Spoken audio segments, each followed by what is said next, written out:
Bienvenidos a otro tiempo de la exposición de la palabra de Dios. Durante los meses de octubre y noviembre estamos compartiendo el tema Principios básicos de la fe cristiana. Y durante el desarrollo de esta serie hemos compartido hasta ahora los siguientes mensajes. Número 1, el Dios que es. Número 2, la historia de todo hombre. Número 3, una salvación tan grande. Número 4, la familia de Dios. Número 5, el sacerdocio del creyente. Número 6, nuestro mandato misionero. La semana pasada compartíamos el séptimo mensaje, el bautismo del Señor, y el tema de hoy, el número 8, lo hemos titulado La mayordomía bíblica, y vamos a estar inicialmente en el Evangelio de Mateo, capítulo 23, versículo 23, que dice de la siguiente manera: Ay de vosotros, escribas y fariseos, hipócritas, porque diezmáis la menta y el eneldo y el comino, y dejáis lo más importante de la ley, la justicia, la misericordia y la fe. Esto era necesario hacer sin dejar de hacer aquello. Quiero invitarle a que incline su rostro, cierre sus ojos y vamos a orar al Señor para que Él pueda guiarnos en este tiempo. Amado Dios, queremos darte gracias por la oportunidad que nos das nuevamente de acercarnos a tu palabra y de tener este tiempo cuyo propósito es darte toda la gloria y la honra a ti, y rogamos para que así sea, que tu Espíritu Santo que habita en nuestros corazones nos guíe a toda verdad, y todo lo que hagamos, sea de palabra o de hecho, lo hagamos como para el Señor y no para los hombres, de tal manera que traigamos adoración y exaltación a tu nombre, y también sea de provecho para cada una de nuestras vidas. En tus manos encomendamos este tiempo, oramos en el nombre de Cristo Jesús. Amén y amén. Comenzamos con la siguiente historia. Se cuenta de un hombre rico que tenía fama de tacaño. Un día, hablando con el pastor de su iglesia, él preguntó: ¿por qué la gente me acusa de tacañería? Aunque saben que he dispuesto en mi testamento que cuando me muera, todo mi dinero quedará para obras de caridad. A lo que el pastor respondió contándole una fábula acerca de un cerdo y una vaca. El cerdo se quejaba de que no podía comprender por qué a la gente le gustaban más las vacas que los cerdos. Dijo el cerdo: ya sé que vosotras las vacas dais leche a la gente, pero nosotros los cerdos les damos tocino y jamón. Sí, dijo la vaca, es cierto, pero hay una gran diferencia. Nosotras las vacas nos sentimos contentas de dar mientras vivimos, pero vosotros los cerdos solo dais después de morir. Desde luego es encomiable incluir causas dignas en nuestro testamento, pero no a costa de no dar generosamente aquí y ahora. Lo que tengamos que hacer, hagámoslo ahora. No lo dejemos para después, cuando muramos. Cuán complacido debió estar el Señor cuando los israelitas daban con tan buena disposición y generosidad para la construcción del tabernáculo, hasta el punto de que Moisés tuvo que pedirles que no dieran más. Recuerden que el Señor ama al dador alegre, como lo dice 2 Corintios capítulo 9, versículo 7. Ahora bien, ¿qué clase de dador es usted? Hay verdades que debemos considerar respecto a las ofrendas en cuanto al dar.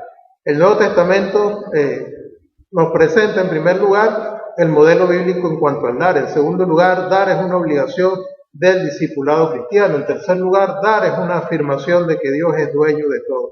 Y en cuarto lugar, dar es una demostración de mayordomía personal. Para empezar, el Nuevo Testamento nos presenta el modelo bíblico en cuanto al dar.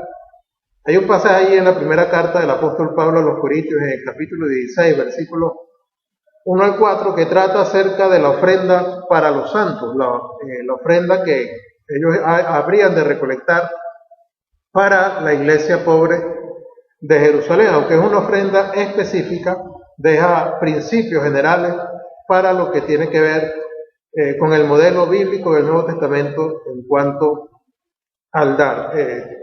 Vale destacar que lo que vamos a compartir aquí en este primer punto constituye todo un mensaje, todo un sermón en cuanto a esto, y vamos a resumirlo de manera muy breve, solamente los puntos principales, por lo que no hay tiempo en esta ocasión de considerar todo lo relativo al contexto, pero sí queremos dejarles la enseñanza principal en cuanto al modelo bíblico del dar.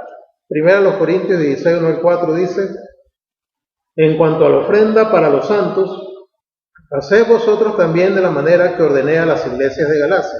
Cada primer día de la semana, cada uno de vosotros ponga aparte algo, según haya prosperado, guardándolo para que cuando yo llegue no se recojan entonces ofrendas.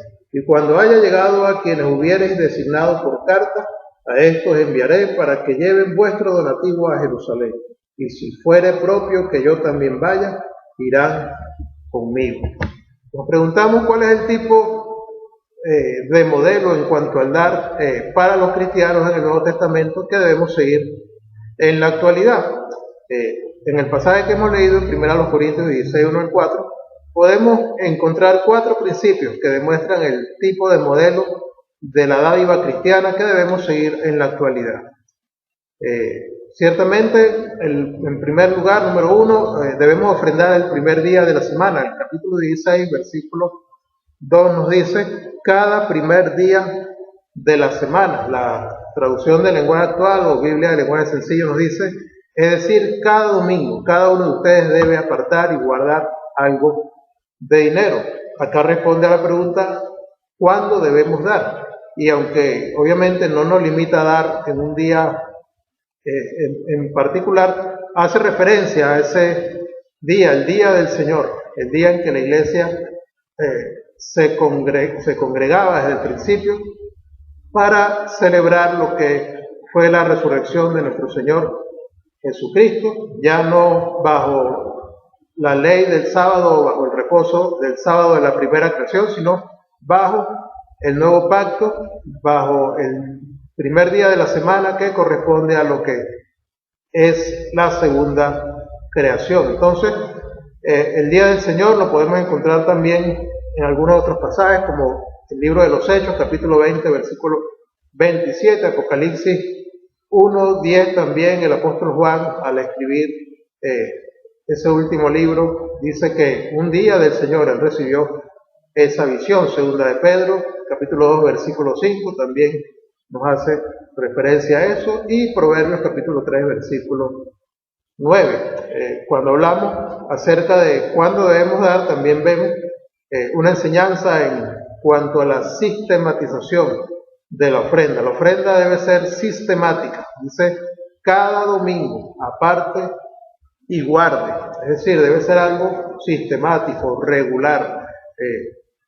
En segundo lugar, número 2, todos estamos en deber del dar. El mismo versículo 2 de 1 Corintios 16 nos dice, cada primer día de la semana, cada uno de vosotros, cada uno de ustedes, dicen otras traducciones. Acá se responde a la pregunta, ¿alguien está exento de dar?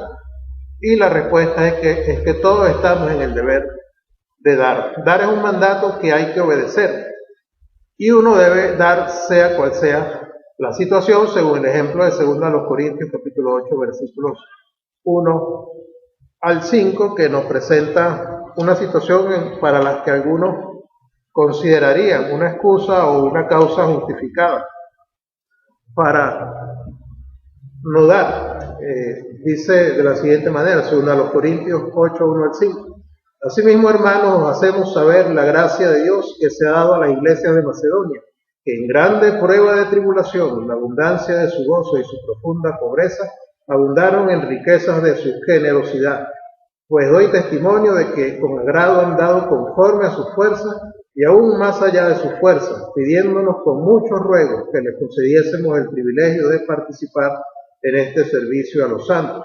Y no como lo esperábamos, sino que asimismo se dieron primeramente al Señor y luego a nosotros por la voluntad de Dios. Entonces los creyentes acá de Macedonia, las iglesias de Macedonia, podemos ver que en grande prueba de tribulación y en la abundancia de su gozo y su profunda pobreza abundaron en riquezas de su generosidad. Por eso uno debe dar sea cual sea la situación, y los cristianos siempre tendremos suficiente para cubrir nuestras necesidades, siempre tendremos suficiente para adorar a nuestro Señor por medio de las ofrendas y de la ayuda que se le pueda prestar a otro, como lo señala claramente el libro de los Salmos, capítulo 37, versículo 25, que nos expresa este principio de la realidad de la provisión del cristiano y su posibilidad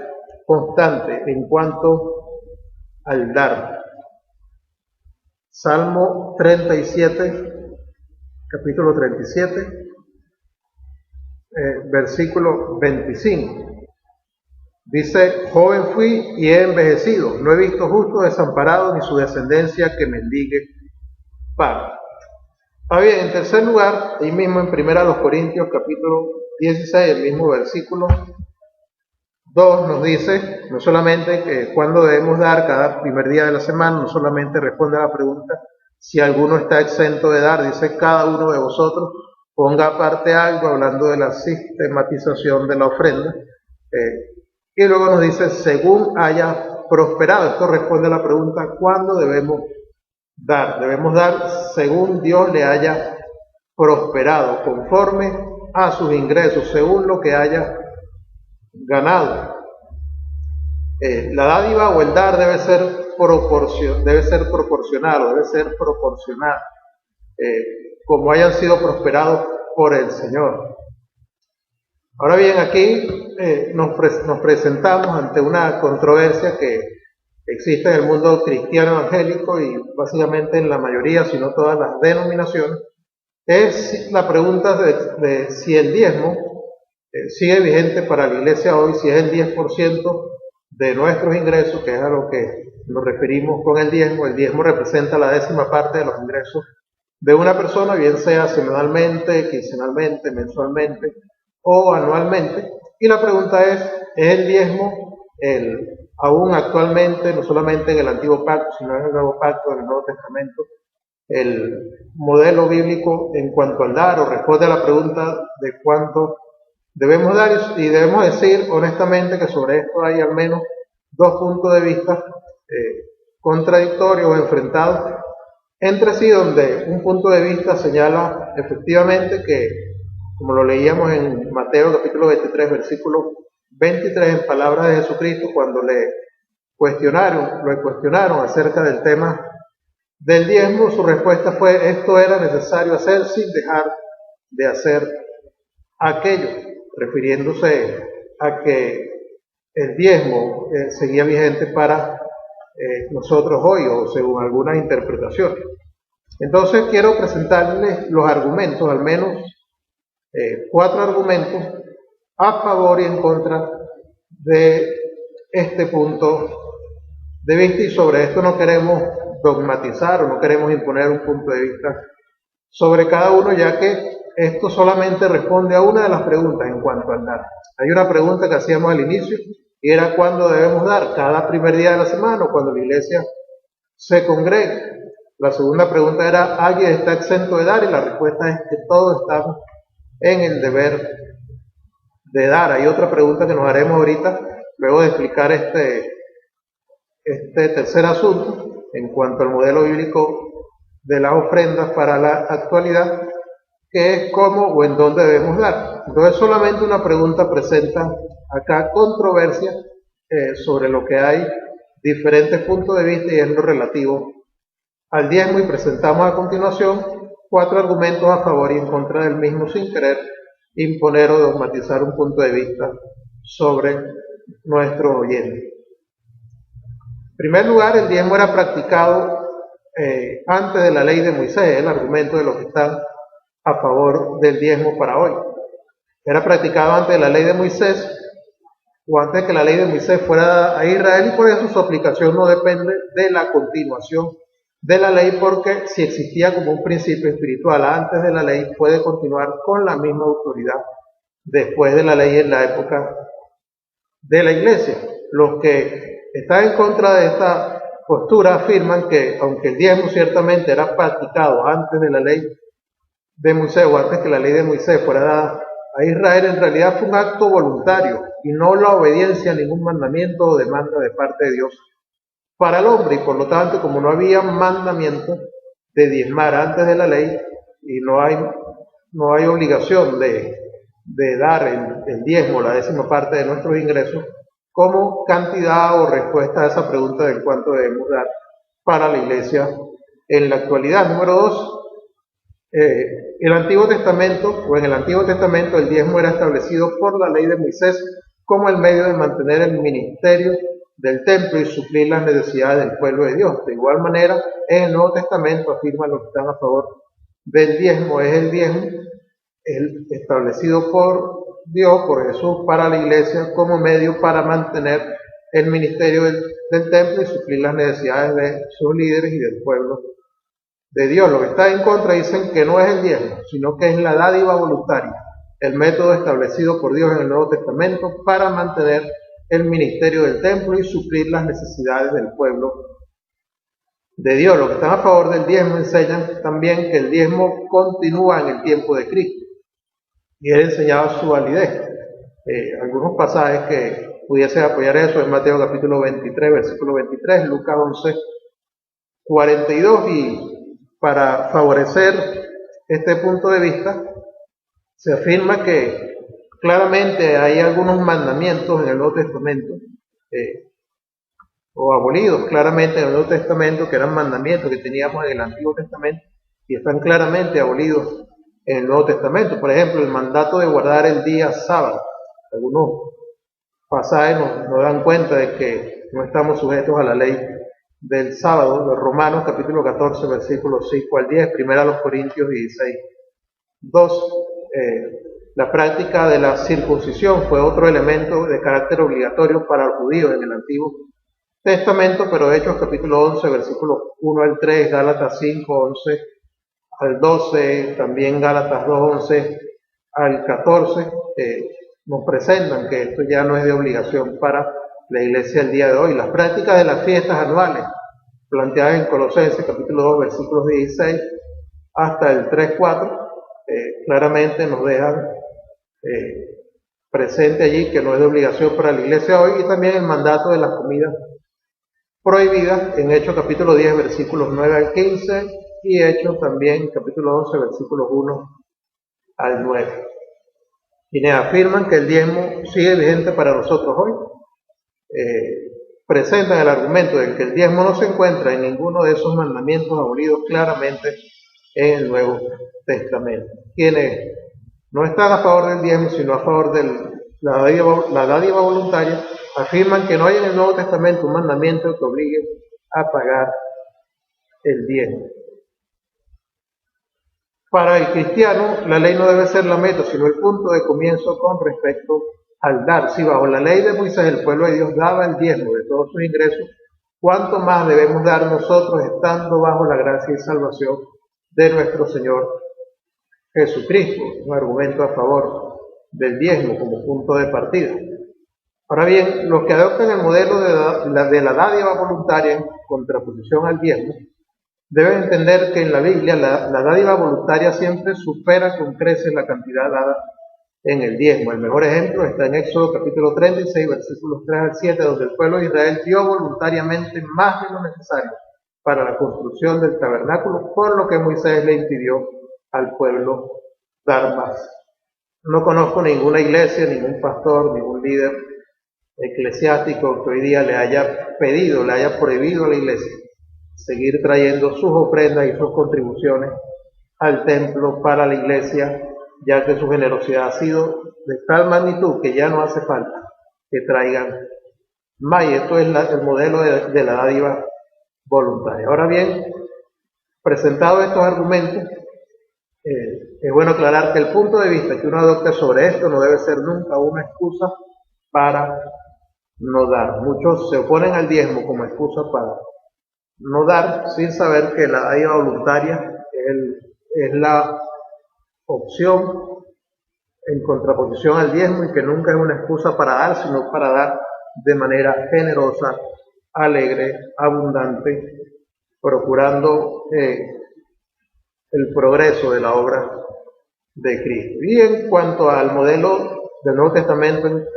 cuanto al dar, debemos dar a través de la iglesia. Los versículos 3 y 4 de 1 a los Corintios capítulo 16 nos dicen: y cuando haya llegado a quienes hubiereis designado por carta, a estos enviaré para que lleven vuestro donativo a Jerusalén. Y si fuere propio que yo también vaya, irán conmigo. Vemos que cuando nos presentamos la pregunta ¿cómo? ¿En dónde debemos dar? Muchos piensan que pueden retener el diezmo para ayudar a los pobres, para ayudar a una familia necesitada, para contribuir con una fundación o una institución de caridad.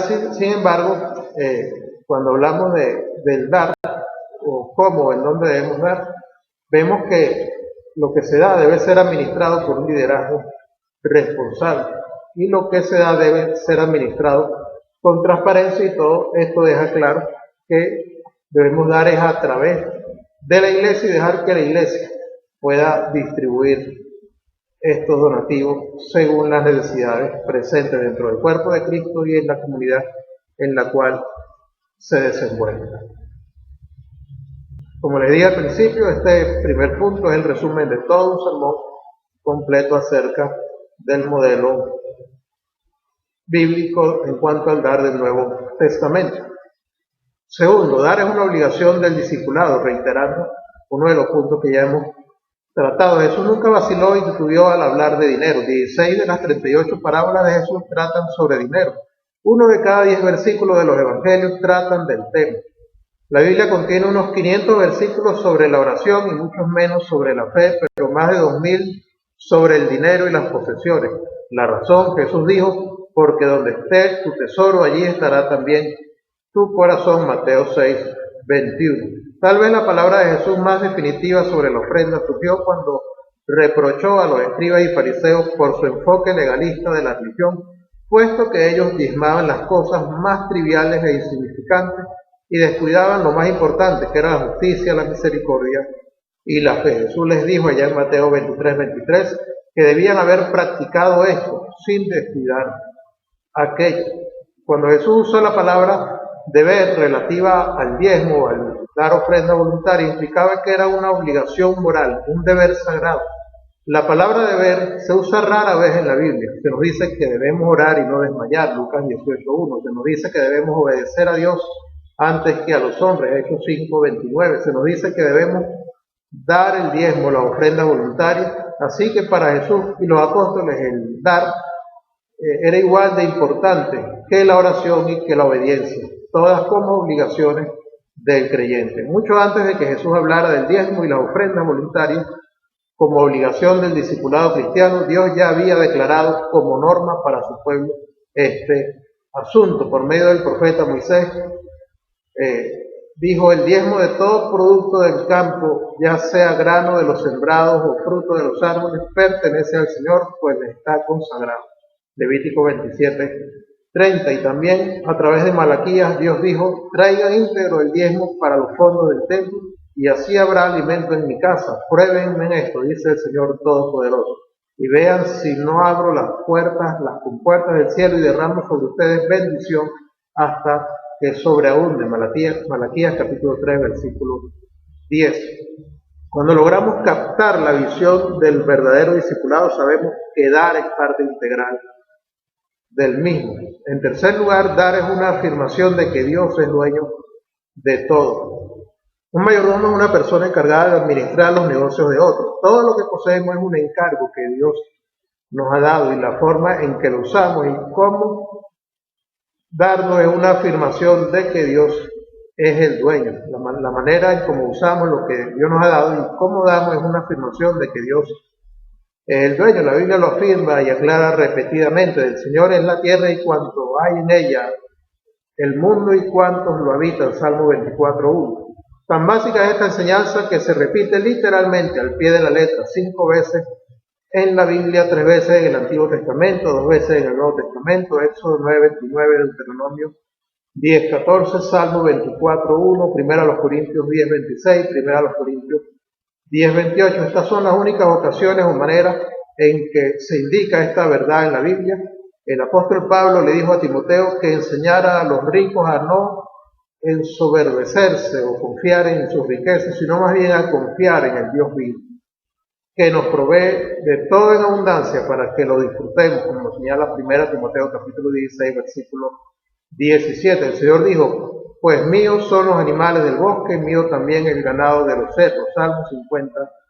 Y estos versículos implican que Dios es el dueño de todo y todo lo que tenemos nos ha sido dado como resultado de la gracia divina.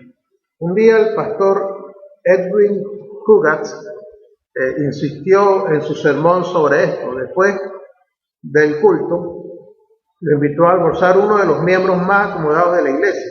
Después del almuerzo, el hombre le invitó a caminar. Anduvieron por los hermosos jardines, miraron los fértiles campos repletos de grano y admiraron el precioso ganado fino. Luego, parado frente a sus enormes graneros, el hombre le dijo al pastor: ahora, pastor, ¿me va a decir que todo esto no me pertenece? El pastor le respondió: amigo, pregúntemelo en unos 100 años. El tiempo dirá quién es el dueño real. El apóstol Pablo dijo: porque nada trajimos a este mundo y nada podemos llevarnos. 1 Timoteo 6:7. Así que en el mejor de los casos somos mayordomos, administradores de los negocios en el mundo de Dios. Cuando vemos a Dios como dueño y nos vemos a nosotros mismos como encargados, es más fácil darle. Creemos que el inventor tiene derecho al fruto del genio. Creemos que el inversionista tiene derecho a un interés, a una ganancia justa de sus inversiones. Creemos que el obrero es digno de su salario. Con certeza entonces debemos creer que Dios, el creador y sustentador de todas las cosas, tiene el derecho sobre nuestras posesiones. Salomón expresó lo que sería la actitud de su corazón cuando escribió: pero ¿quién soy yo y quién es mi pueblo para que podamos darte estas ofrendas voluntarias?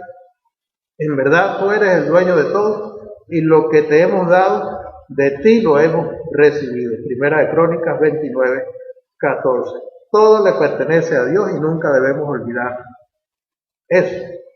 Finalmente, en quinto lugar, dar es una demostración de mayordomía personal. El libro de los Hechos indica que con el dinero que Judas había recibido por traicionar al Señor, se compró un campo.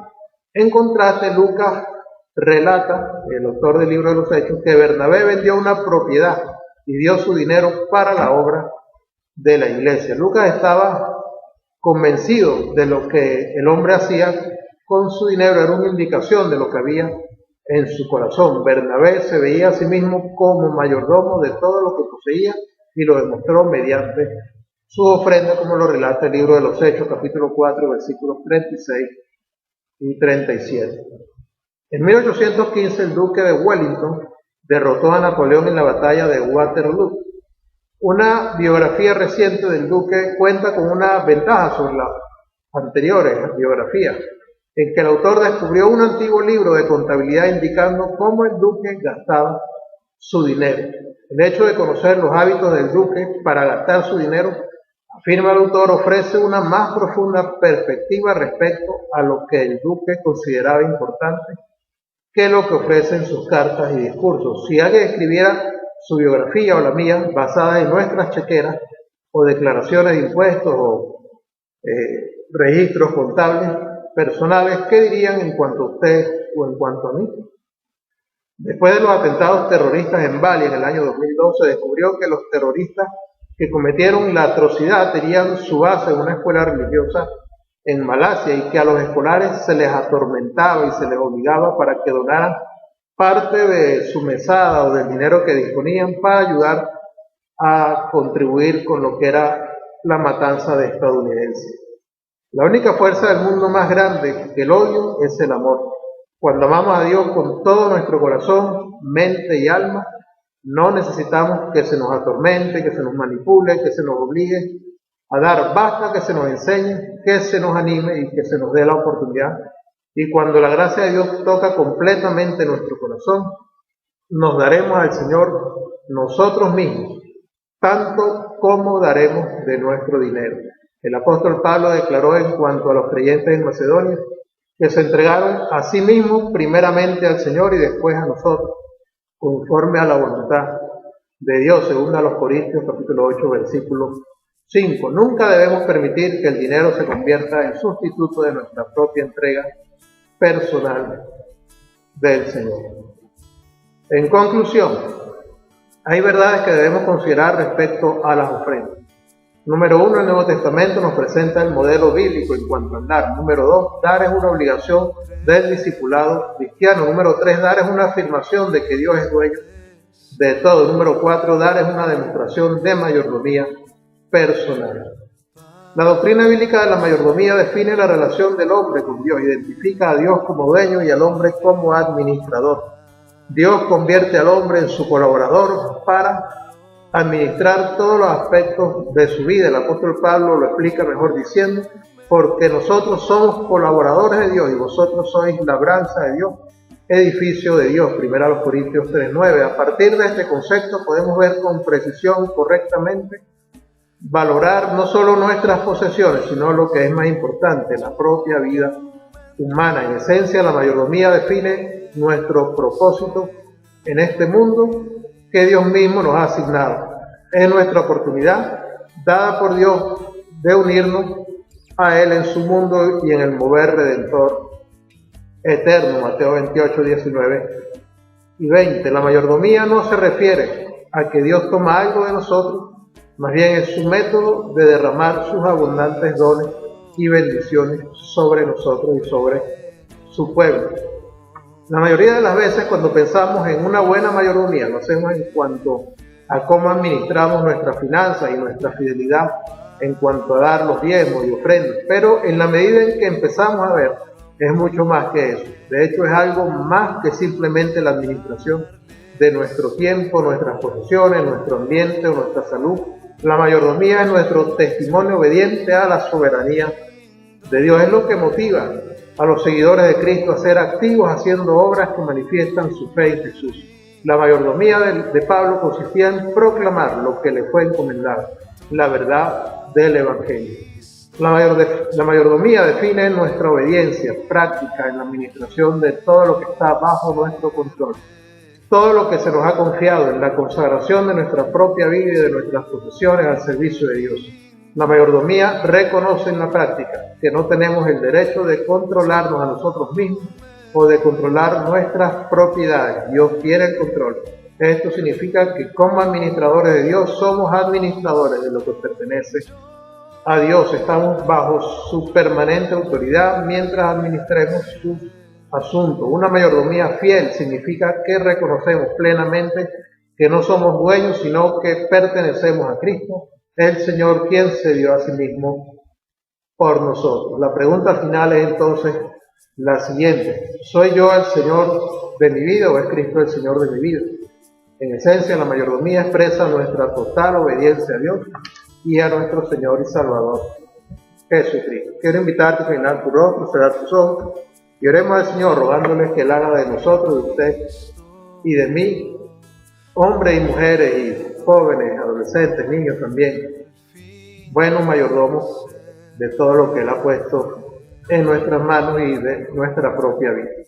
Oremos. Amado Padre Celestial, estamos agradecidos por tu palabra y porque en ella podemos entender que hay verdades claras en cuanto a lo que es la mayordomía bíblica, la mayordomía cristiana. Gracias, Señor, por dejarnos claro el modelo bíblico en cuanto al dar en tu palabra para la iglesia hoy. Gracias, Señor, porque podemos entender que dar es una obligación del discipulado cristiano, que aunque corresponde a una expresión de alabanza, de amor, de gratitud, de dar de lo que hemos recibido de parte de ti, aunque corresponde a una acción voluntaria y alegre, como lo señala tu palabra, que Dios ama al dador alegre, es una obligación de todo cristiano que todos debemos cumplir. Señor, gracias porque entendemos que tú eres el dueño de todo. Lo reconocemos así y reconocemos que nada de lo que tenemos, nada de lo que somos, nada de lo que hemos logrado o alcanzado, no tenemos un mérito alguno en ningún asunto, ni siquiera en nuestra propia salvación de nuestra alma, mucho menos en las cosas que terrenalmente hemos alcanzado y obtenido y que han sido puestas en nuestras manos. Todo el mérito, toda la honra, todo el señorío y soberanía sobre lo que somos y tenemos te corresponde a ti. Ayúdanos pues a vivir conforme a ese principio y a entender que no tenemos la libertad de hacer con nuestras vidas y con nuestras posiciones lo que queramos, sino que debemos usarla conforme a tus planes, a tus propósitos y a tu voluntad para con nosotros. Señor, que la manera en la que damos, la manera en la que administramos nuestros bienes, la manera en cómo administramos nuestra vida, nuestro tiempo, nuestro esfuerzo, nuestra salud, nuestros dones, nuestros talentos, nuestras habilidades, nuestras posesiones, todo lo que hay en nuestra mano, la manera que lo hagamos realmente demuestra verdaderamente esa mayordomía personal que te debemos a ti como Señor y dueño de todo. Padre, oro por los amigos que nos ven en esta ocasión, para quienes este tema puede resultar un tanto chocante por el mal testimonio que muchas supuestas iglesias, supuestos pastores y supuestos líderes han dado con estas falsas doctrinas que se presentan hoy día como el Evangelio de la prosperidad, de la salud, como estas tácticas o estrategias que se usan vez tras vez como manera de sacarle el dinero del bolsillo a como dé lugar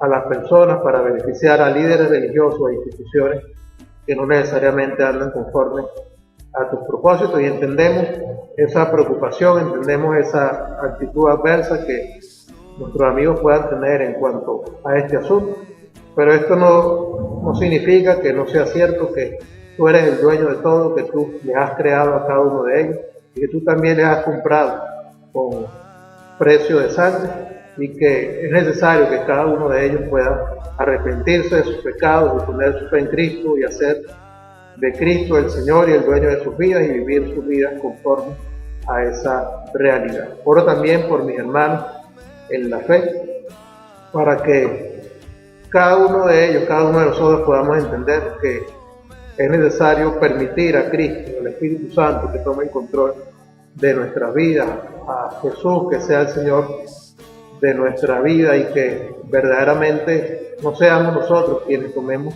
las decisiones, sino que nos movamos conforme a tu palabra, conforme a tu voluntad, que realmente manifestemos en nuestra mayordomía total obediencia a Dios y a nuestro Señor y Salvador Jesucristo. Oramos en el nombre de Cristo Jesús. Amén y amén. Nada más queremos darte gracias por disponer de tu tiempo, de tu atención para ver y escuchar este mensaje. Esperamos que haya sido de edificación para tu vida, y una vez más rogamos al Señor para que pueda bendecir tu vida y la de tu familia.